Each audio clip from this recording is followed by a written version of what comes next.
ఏలూరులో వరద బాధితులతో చంద్రబాబు ముఖాముఖి నిర్వహిస్తున్నారు. లైవ్ లో చూద్దాం. కట్టారు.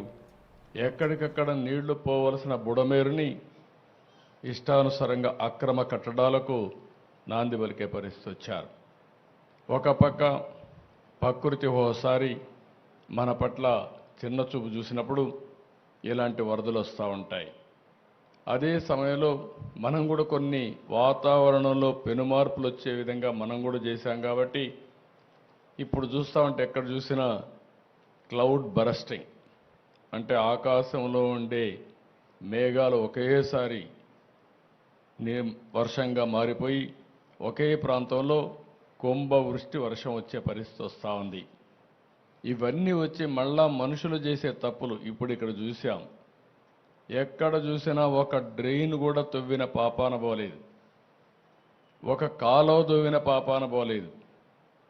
ఇంకొక పక్క ఎక్కడ చూసినా తప్పుడు బిల్లులు వేసుకొని తినేసే పరిస్థితికి వచ్చారు.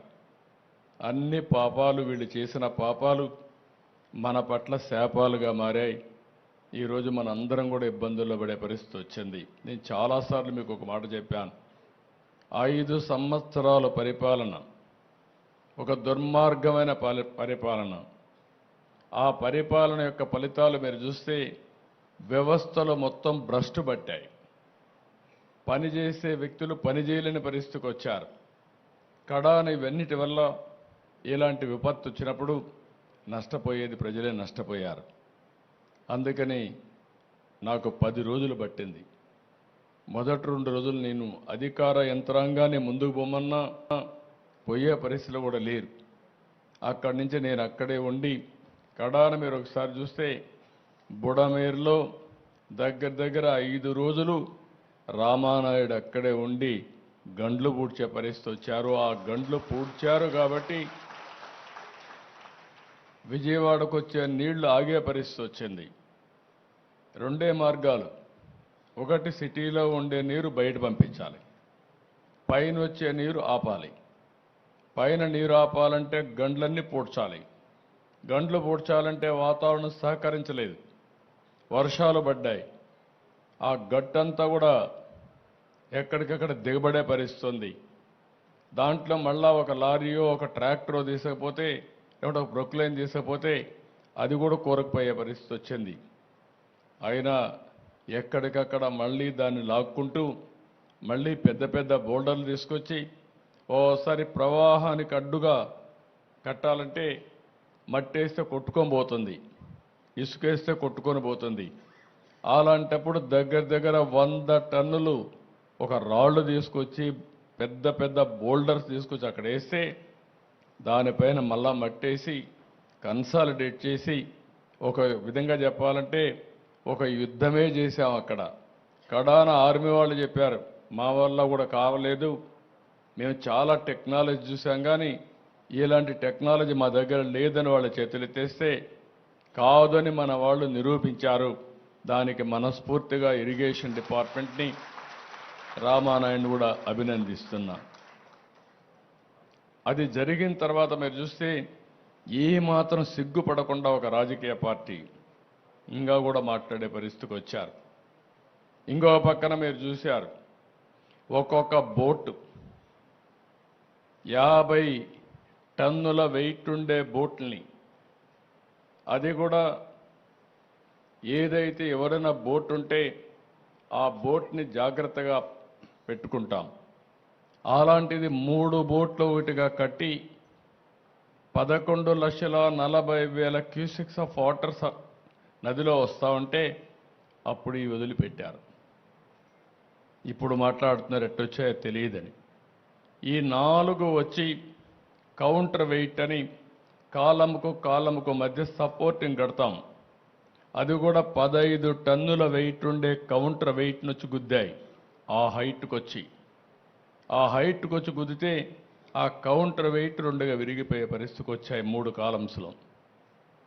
అంటే మీరు ఊహించుకోవాలి, అదే కానీ కాలమ్ని కానీ గుద్దుంటే ఈరోజు ప్రకాశం బ్యారేజీ మనం చూసేవాళ్ళం కాదు. అది కొట్టుకొని పోతే లంక గ్రామాలు ఏమవుతాయి, ఈ ప్రాంతం అంతా ఏమవుతుంది? కనీసం అలాంటి బాధ్యత లేకుండా చేసి ఆ రోజు ఇదే చేశారు. బాబాయిని చంపేసి గుండెపోటుగా చిత్రీకరించిన వాళ్ళు ఇప్పుడు బోట్లు వదిలిపెట్టి మాకు తెలియదనే పరిస్థితికి వచ్చారు. కనీసం ఓనర్స్ అనేవాళ్ళు ఆ బోట్లు క్లెయిమ్ చేయలేదు, వచ్చి కొట్టాయి. 3 రోజులు మనం మన పనుల్లో ఉన్నాం. చూస్తే దానికి వైఎస్ఆర్ కాంగ్రెస్ పార్టీ కలర్స్ ఉన్నాయి. అయితే ఒక్కడు కూడా మాట్లాడకపోతే ఆ నెంబర్లు తీసుకొని వెరిఫై చేస్తే వీళ్ళంతా కూడా వైఎస్ఆర్ కాంగ్రెస్ పార్టీ ఫాలోయర్స్. అదే మరిగా ఇదే బోట్లు ఈ దొంగ ఇసుక వ్యాపారాన్ని చేయడానికి వినియోగించిన బోట్లు ఇవన్నీ. అంటే మనం గుర్తుపెట్టుకోవాలి, నేరాలు ఘోరాలు చేసే దుర్మార్గులు ప్రజా జీవితంలో ఉండి ప్రజల జీవితాలను అతలాకుతలం చేసే పరిస్థితికి వస్తున్నారు.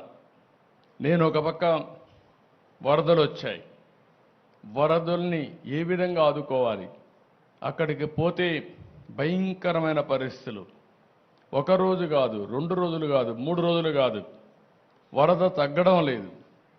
ఏం చేయాలో తెలియని పరిస్థితి. కనీసం మంచినీళ్ళు ఇవ్వలేకపోతున్నాం, తిండి అందించలేకపోతున్నాం. బోట్లు పంపిస్తే ఎన్డీఆర్ఎఫ్ లాంటి సంస్థ ముందుకు సాగలేక ఆ వెలాసిటీ, ఆ ఫోర్స్ వల్ల వెనక్కి వచ్చే పరిస్థితి వస్తామని మేము కూడా కొట్టుకోబోతామని హెలికాప్టర్లు పెట్టాం. హెలికాప్టర్లో ఫుడ్ తీసుకుపోయిస్తే కొంత వేస్ట్ అవుతా ఉంది, కొంతవరకే చేరుతా ఉంది. డ్రోన్స్ పెట్టాం, ఎందుకంటే వీళ్ళంతా ఫుడ్ తీసుకుపోతే వీళ్ళు కూడా దిగలేక కొట్టుకోబోతామని భయంతో ఇసిరేయడం మొదలుపెట్టారు. దానివల్ల కూడా ఇబ్బందులు వచ్చాయి. అప్పుడు డ్రోన్లు పెట్టి ఇక్కడి నుంచి నేరుగా బిల్డింగ్ పైకి పంపించే పరిస్థితికి వచ్చాం. ఇన్ని అవస్థలు పడితే ఏదైతే వైఎస్ఆర్ కాంగ్రెస్ పార్టీ ఒక పేపర్ పెట్టుకొని విషం జిమ్ముతున్నారు అంటే, ఓడిపోయారు కాబట్టి, ప్రజలు ఓడిచ్చారు కాబట్టి ఈ ప్రజలపైన ద్వేషం పెంచుకొని ఏదో ఒక విధంగా నష్టం చేయాలని ఆలోచించే పార్టీ నియమనాలు నాకైతే అర్థం కావడం లేదు. ఇలాంటి పార్టీలు ఈ రాష్ట్రంలో ఉండడమే మన దురదృష్టం అని చెప్పి కూడా నేను మీకు తెలియజేస్తాను. భారతదేశ చరిత్రలో ఎక్కడా ఇలాంటి పార్టీ ఉండదు.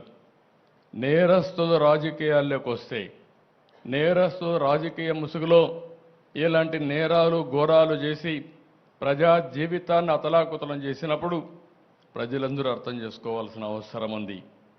అదే కానీ నేరస్తులు రాజకీయ ముసుగు లేకపోతే నాకు 2 నిమిషాలు పట్టకొచ్చి తాట తీసి ఎక్కడ పెట్టాలనో అక్కడ పెట్టేవాడిని అని చెప్పి కూడా నేను మీకు తెలియజేస్తున్నా. నేను చాలా సంక్షోభాలు చూశాను. నాకు ఇవన్నీ ఒక లెక్క కాదు. నా పీరియడ్లో ఎవడో రౌడీ అనేవాడు ఎవడో రోడ్డు మీదకి వచ్చేవాడు కాదు. ఒకే మాట చెప్పాను, ఎవరైనా రౌడీ అనేవాడు రోడ్డు మీదకి వచ్చేదానికి వీలు లేదు, ఈ రాష్ట్రంలో ఉండడానికి వీలు లేదని చెప్పి నిర్మోహమాటంగా యాక్ట్ చేసి రౌడీయిజాన్ని, అంత మునుపంత గల్లీకి ఒక లీడర్ ఉండేవాడు, అటు తెలంగాణలో కానీ ఇటు ఆంధ్రప్రదేశ్లో కానీ ఆ 9 సంవత్సరాలు రౌడీలు లేకుండా చేశాను. రాయలసీమ మొత్తం ముఠాలు, ఒకరినొకరు కొట్టుకోరు చనిపోయేవాళ్ళు, కక్షలు పెంచుకునేవాళ్ళు, తరతరాలుగా ఆ కక్షలు కొనసాగేటివి. ఒకే మాట చెప్పాను, మా పార్టీ మీ పార్టీ అని లేదు, ఎవరైనా ఒకటే, ముఠానాయకుడిగానే చూస్తానని ముఠాలు అణిచివేశాను. ఈరోజు రాయలసీమలో ముఠాలు లేవు. కమ్యూనల్ వైలెన్స్, మత విద్వేషాలు రెచ్చగొట్టే ఎవరైనా సరే వాళ్ళ మీద ఒక మాటలో చెప్పాలంటే కఠినంగా వ్యవహరిస్తానని వ్యవహరించా. కడాన తీవ్రవాదుల సమస్య కూడా నేను ఆ రోజు చెప్పాను. ఇది రాజకీయ, ఆర్థిక, సామాజిక సమస్య. ఇక్కడ ఈ రాష్ట్రంలో అభివృద్ధి కావాలంటే, ఇలాంటి సమస్య ఉండడానికి వీల్లేదంటే కడాన నా మీద కక్ష కట్టి మీకు అందరికీ తెలుసు, తిరుపతి వెంకటేశ్వర స్వామి బ్రహ్మోత్సవాల సమయంలో బాంబులతో నాపైన దాడి చేసిన, ప్రజలకు న్యాయం జరగాలి, మీకు లా అండ్ ఆర్డర్ ఉండాలి, శాంతి భద్రతలు ఉండాలనే ఉద్దేశంతో నా ప్రాణాన్ని కూడా లెక్క పెట్టుకోకుండా ముందుకు పోయిన విషయం మీరందరూ గుర్తుపెట్టుకోవాల్సిన అవసరం ఉంది. ఇప్పుడు నాకు ఒక పెను సవాలుగా తయారైంది. మాట్లాడితే రాజకీయాలు మాట్లాడతారు, ఒక రాజకీయ పార్టీ ఆఫీసు పైన దాడి చేస్తారు, దాడి చేస్తే వాళ్ళని అరెస్ట్ చేస్తే దానిపైన కూడా నిరసన తెలియజేస్తారంటే రాజకీయ పార్టీ అనేది ప్రజలకు ఒక దేవాలయంగా పనిచేసే పార్టీ ఆఫీసులు ఇవి. ఒక చిన్న party office, communist party office ఉన్నా ఎక్కడా ఎవరు దాడి చేయలేదు. నా జీవితంలో నేను చాలాసార్లు చూశాను. 40 సంవత్సరాలుగా రాజకీయ పార్టీ ఆఫీసులపైన, రాజకీయ పార్టీ నాయకులపైన ఎప్పుడూ దాడి జరగలేదు. ఎన్ని విమర్శించినా ఆ విమర్శని ఒక పాజిటివ్గా తీసుకొని కరెక్ట్ చేసాం తప్ప ఇంకోటి కాదు. అలాంటి దురదృష్టకరమైన పార్టీ ఓసారి నాకే అనిపిస్తుంది, నేను ఎన్నో రాజకీయాలు చేశా, ఎంతమందితో చేశా, కానీ ఒక నేరస్తుడితో రాజకీయాలు చేయడం అనేది నాకే నామోషి అనిపిస్తుంది. కానీ మీ ప్రజాహితం కోసం నాకు తప్పడం లేదు ఈ యుద్ధం. ఆ విషయం కూడా మీరు గుర్తుపెట్టుకోవాల్సిన అవసరం ఉంది. నిన్న మొన్న మీరు చూశారు, నేను ఒక పక్క బురదలో దిగి, నేను దిగకపోతే మా ఆఫీసర్లు దిగరు. ఎవరు బురదలో దిగకపోతే సమస్య పరిష్కారం కాదు. కాబట్టి నేను బురదలో దిగాను. దిగడం కాదు, ప్రతిరోజు దిగాను. నేను దిగాను కాబట్టి మా ఐఏఎస్ ఆఫీసర్లు అందరూ బురదలో దిగారు. నేను ప్రొక్లైన్ ఎక్కాను, ట్రాక్టర్ ఎక్కాను, నడిచి తిరిగాను. దాంతో మా వాళ్ళు కూడా అక్కడ ఉండి ఎక్కడికక్కడ ముందుకెళ్ళారు. మా కలెక్టర్లు కానీ, మా ఆఫీసర్లు కానీ మొట్టమొదటిసారి నేను చూసా. ప్రజలందరూ కూడా శభాష్ అనే విధంగా ఈరోజు అడ్మినిస్ట్రేషన్ ఇవ్వగలిగారు. ఇదొక పెను మార్పు. మొన్నటి వరకు యథా రాజా తదా ప్రజ. వరదలు వస్తే 5 ఏళ్లలో ఎప్పుడన్నా మిమ్మల్ని చూశారా అని నేను మిమ్మల్ని అడుగుతున్నా. ఎప్పుడన్నా వచ్చారా అని అడుగుతున్న ప్రజలు, ఇది పాలకులు. ఎప్పుడూ వచ్చిన వాళ్ళు కాదు. మేము వచ్చి విమర్శించినా పట్టించుకునే వాళ్ళు కాదు. కడాన నా దెబ్బకు ఎప్పుడు కూడా పరదాలు కట్టుకొని తిరిగిన వ్యక్తి బురదలోకి వచ్చే పరిస్థితికి వచ్చాడు. కనీసం ఆపరణ చేశాడు. ఒకరోజు తిరిగాడు, మళ్ళా పారిపోయాడు. అంటే వీళ్ళు రాజకీయాలు మాట్లాడుతున్నారు. ప్రజాసేవ కోసం వచ్చిన వ్యక్తులు, ఏ వ్యక్తి అయినా సరే ఒక పద్ధతి ఉంటుంది, ఒక ప్రొసీజర్ ఉంటుంది. ప్రజలు కష్టాల్లో ఉన్నప్పుడు అండగా ఉండి వాళ్ళ ప్రాణాలు కాపాడడం కానీ, వాళ్ళ ఆస్తులకు నష్టం జరగకుండా చేయడం కానీ, ఒకవేళ నష్టం జరిగితే నష్టపరిహారం ఇవ్వడం కానీ, ఇవి నిరంతరం చేయాల్సిన అవసరం ఉంది. నేను తిత్లీ తుఫాన్ వచ్చింది, ఎకరా వరి పంటకు 20,000 ఇచ్చాను. వీళ్ళు పాలనకు వచ్చిన తర్వాత ఖర్చులు పెరిగాయి తప్ప ఖర్చులు తగ్గలేదు. అలాంటిది ఎకరాకు ఇచ్చే డబ్బులు 16,000 చేసే పరిస్థితికి వచ్చారు. మళ్ళీ నిన్న మొన్న దిగిపోయేటప్పుడు ఒక 1,000 రూపాయలు పెంచారు. నేను ఒకటే ఆలోచించాను, వరి పంట వేసిన రైతులు దగ్గర 70 రోజులు 80 రోజుల తర్వాత పంట పోతే, చేతికొచ్చే సమయంలో పంట పోతే అప్పులు మిగులుతున్నాయి. అందుకే మళ్ళీ ఆలోచించాను, ఇది కరెక్ట్ కాదనే ఉద్దేశంతో 17,000 రూపాయలని 25,000 రూపాయలు హెక్టార్కి ఇస్తాను, ఎకరాకు 10,000 రూపాయలు ఇవ్వడానికి నిర్ణయం చేశాం. ఇది కూడా తక్కువే, నా దగ్గర డబ్బులు లేవు, ఖాళీ ఖజానా. రోజు వారీగా ఏం చేయాలని అర్థం కాని పరిస్థితి, మొత్తం ఏది పనిచేయలేని పరిస్థితి. మీరు చూస్తే అభివృద్ధి ఆగిపోయింది, ఆదాయం పడిపోయింది, అప్పులోళ్ళు ఎవ్రీడే తిరుగుతున్నారు. 1,00,000 కోట్ల రూపాయలు అప్పు ఇవ్వాలి, ఇంకో పక్క 10 లక్షల కోట్ల రూపాయలకి వడ్డీ అసలు కట్టాలి. అంటే మనం సంపాదించే సంపాదన వడ్డీకి కూడా చాలని పరిస్థితి తీసుకొచ్చేశారు. ఒక పక్క దీన్ని రీషెడ్యూల్ చేసుకుని, కానీ ఒక్క మంచి పని చేశారు మీరంతా మొన్న. అందరూ కలిసి ఇలాంటి వ్యవస్థ మాకొద్దు, అందుకే ఎన్డీఏ ప్రభుత్వానికి 3 పార్టీలకి బ్రహ్మరథం పట్టారు, అన్ని సీట్లు గెలిపించారు. 93% స్ట్రైకింగ్ రేట్ అంటే నిలబడిన అభ్యర్థులు 93% గెలిపించారు. 11 సీట్లే ఎమ్మెల్యేలుగా వాళ్ళకి ఇచ్చే పరిస్థితికి వచ్చారు. దీనివల్ల ఒక ఆక్సిజన్ ఇచ్చినట్టు అయింది. వెంటిలేటర్ పైన ఉండే రాష్ట్రానికి ఒక ఆక్సిజన్ మీరే ఇచ్చారు. 2019లో మీరే నిర్ణయం చేశారు, దానివల్ల ఈ ఇబ్బందులు తెచ్చుకున్నాం. కానీ 2024లో మీరిచ్చినటువంటి 21 మంది ఎంపీలు ఢిల్లీలో కూడా ఉపయోగపడ్డాయి. ఈరోజు కేంద్రం కూడా మనకు సహాయం చేసే పరిస్థితికి వచ్చారు. ఎందుకంటే బాధ్యత మనం అందరం కూడా ఎన్డీఏలో భాగస్వాములం కాబట్టి ఒక పార్టీ పెట్టి ఇక్కడ అందరం కలిసి పనిచేశాం కాబట్టి ఒక బాధ్యత కేంద్రం కూడా తీసుకునింది, అందరం కలిసి పనిచేస్తున్నాం.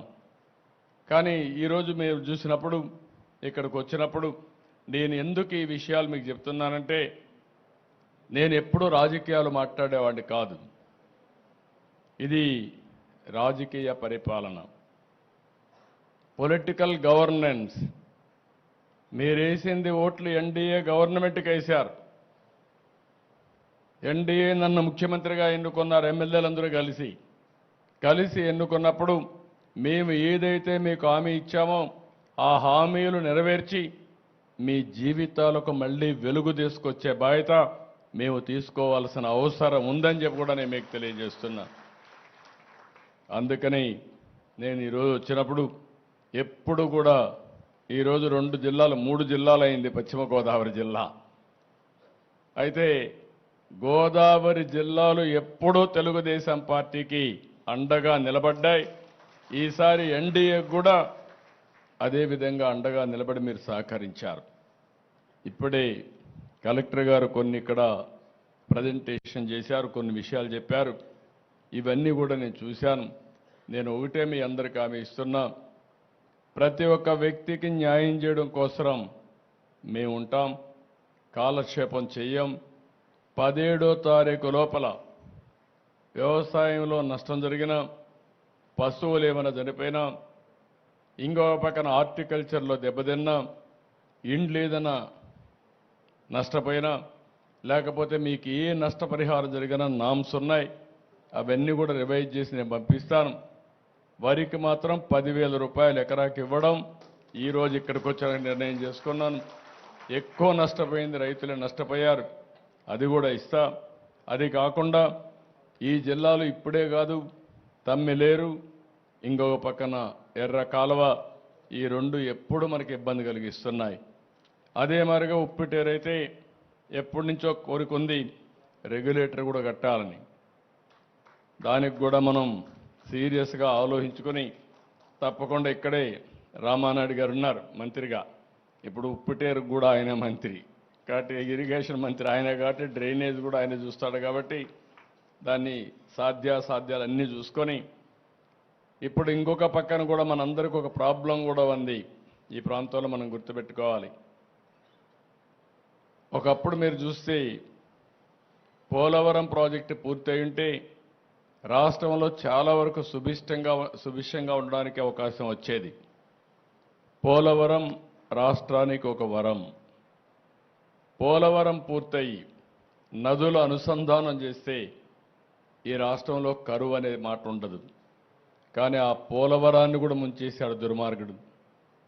చాలా కష్టపడి నేనైతే సోమవారం పోలవరంగా చేసుకొని ప్రతి సోమవారం రివ్యూ చేసి 72 సార్లు 75 సార్లు రివ్యూ చేసి 28 సార్లు ప్రత్యక్షంగా వచ్చి నేరుగా పనులన్నీ చేపట్టాను. 72% పనులు పూర్తయినాయి. అదే తెలుగుదేశం పార్టీ అధికారంలో కొనసాగి ఉండుంటే 2021కి పోలవరాన్ని జాతికి రైతులకు అంకితం చేసేవాళ్ళం.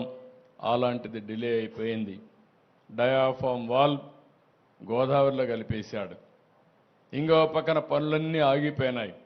ఏదేమైనా పోలవరాన్ని పూర్తి చేసే బాధ్యత నేను ముఖ్యమంత్రి అవుతానని ఢిల్లీకి వెళ్ళి ఢిల్లీ పెద్దల్ని మెప్పించి 12,000 కోట్ల రూపాయలు శాంక్షన్ చేయించి ఇప్పుడు మొన్నే మీరు చూస్తే బడ్జెట్లో కూడా పెట్టి క్యాబినెట్లో కూడా పెట్టి డబ్బులు ఇచ్చారు.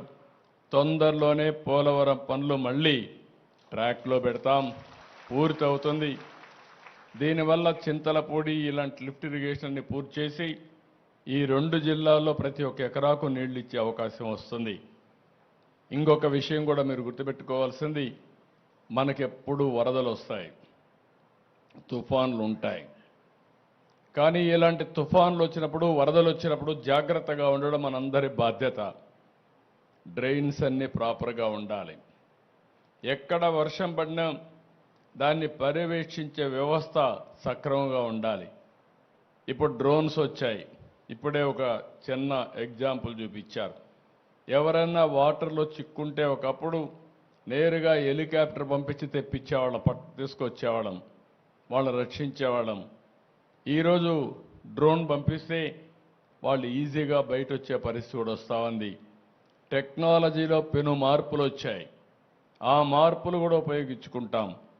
ఇంకొక పక్కన మీరు ఒకసారి చూస్తే ఏదైతే ఈరోజు వరదలనంతా కూడా మ్యాపింగ్ చేయడం, ఎక్కడి నుంచి వరదలు వచ్చినా కొన్ని స్టాండర్డ్స్ ఉంటాయి. ఈరోజు భద్రాచలం నుంచి రాజమండ్రికి నీళ్లు రావాలంటే ఇన్ని గంటలు ప్రవహిస్తే తప్ప రావు.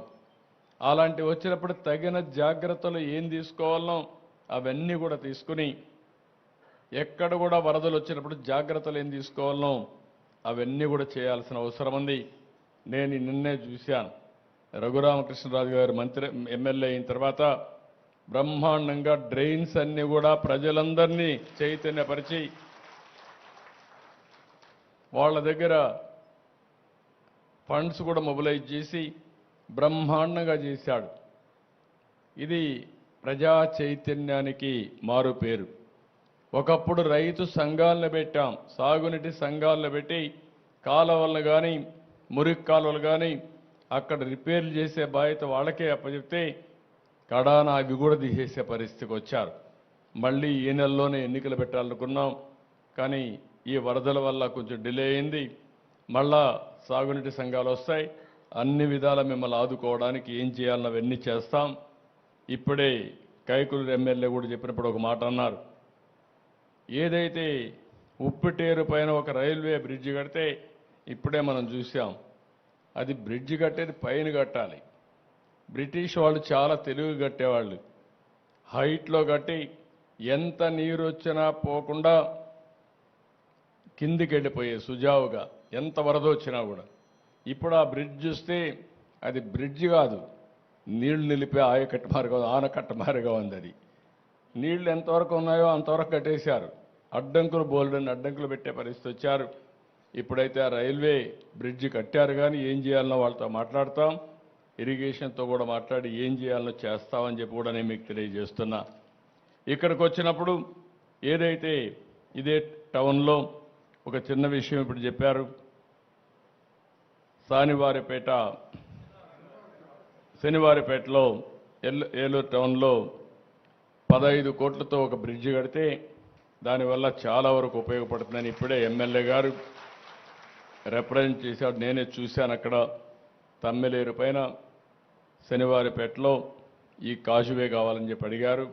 తప్పకుండా వర్క్ శాంక్షన్ చేస్తున్నాం. ఇమీడియట్గా పని కూడా ప్రారంభించమని కలెక్టర్ గారికి ఆదేశాలు ఇస్తున్నా. అది కూడా చేస్తామని చెప్పి కూడా నేను మీకు తెలియజేస్తున్నాను. బ్రిడ్జ్ కానీ కనెక్టింగ్ రోడ్స్ కానీ అవన్నీ చేస్తాం. ఇప్పుడే ఒక రైతు పెదపాడులో లోయర్ డ్రైన్ ఒకటి రిపేర్ చేస్తే 200 ఎకరాలు ముంపుకు గురైంది. ఇలాంటివన్నీ పోతాయన్నారు. తప్పకుండా అది చేయమంటాను. అదే కాదు, పూర్తిగా డ్రైన్స్ అన్ని రిపేర్ చేపించి ఎక్కడా పొలాల్లోకి నీళ్లు రాకుండా కాలువలన్నీ కూడా సక్రమంగా రిపేర్లు చేపించి మళ్ళీ చివరి భూములకు నీళ్లు అందే విధంగా ఏమేం చేయాలన్నా అవన్నీ చేద్దాం. నేను మిమ్మల్ని అందరినీ ఒకటే కోరుతున్నాను, ఇంకా 2 మీటింగ్స్ ఉన్నాయి కాబట్టి అక్కడ కూడా వెళ్ళాలి. ఏదేమైనా మీ కష్టాలన్నీ చూశాను. ప్రతి ఒక్కరికి న్యాయం చేసే బాధ్యత ఈ ప్రభుత్వం తీసుకుంటామని మరొక్కసారి మీ అందరికీ హామీ ఇస్తున్నా. ఎక్కడికక్కడ ఎన్యూమరేషన్ పూర్తి చేశాం.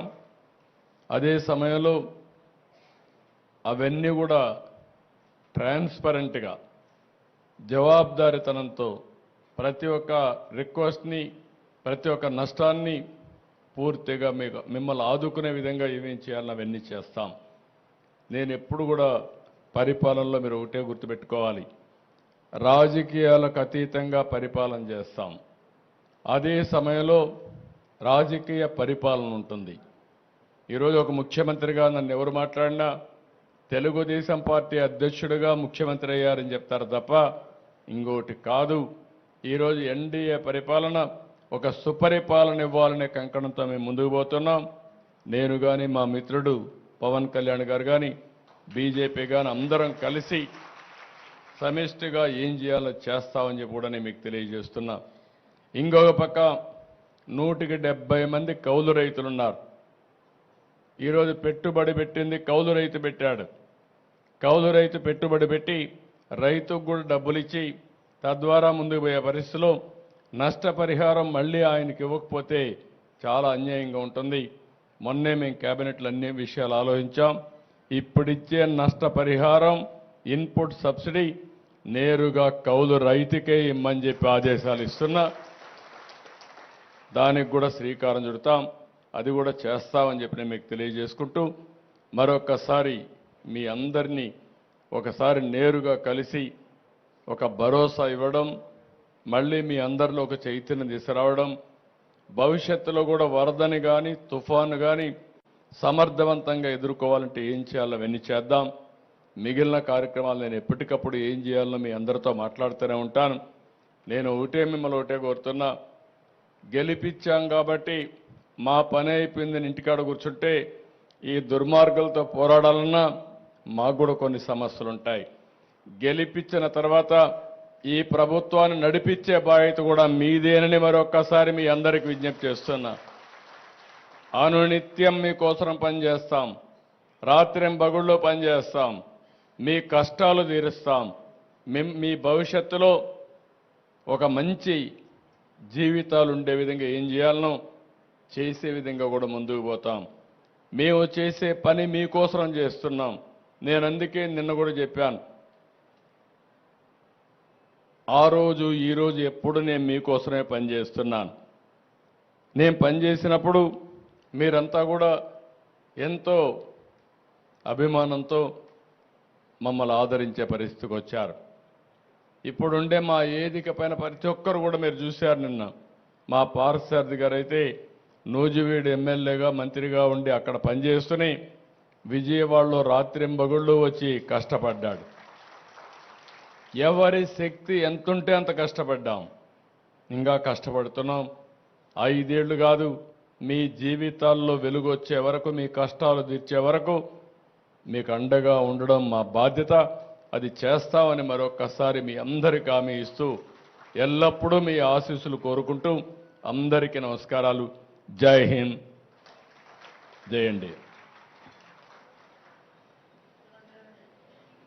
దయచేసి ఒక 2 నిమిషాలు కూర్చోండి అందరూ కూడాను. గౌరవ ముఖ్యమంత్రి గారికి వరద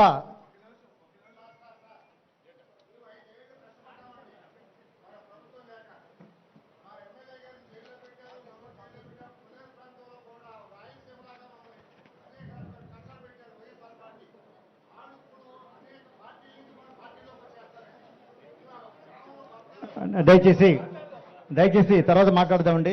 ఇప్పుడు మన సిఆర్రెడ్డి విద్యా సంస్థల తరపున అల్లూరి ఇంద్రకుమార్ గారు, అలాగే డాక్టర్ ఎంబీబీఎస్ ప్రసాద్ గారు, డాక్టర్ కేఏ రామరాజు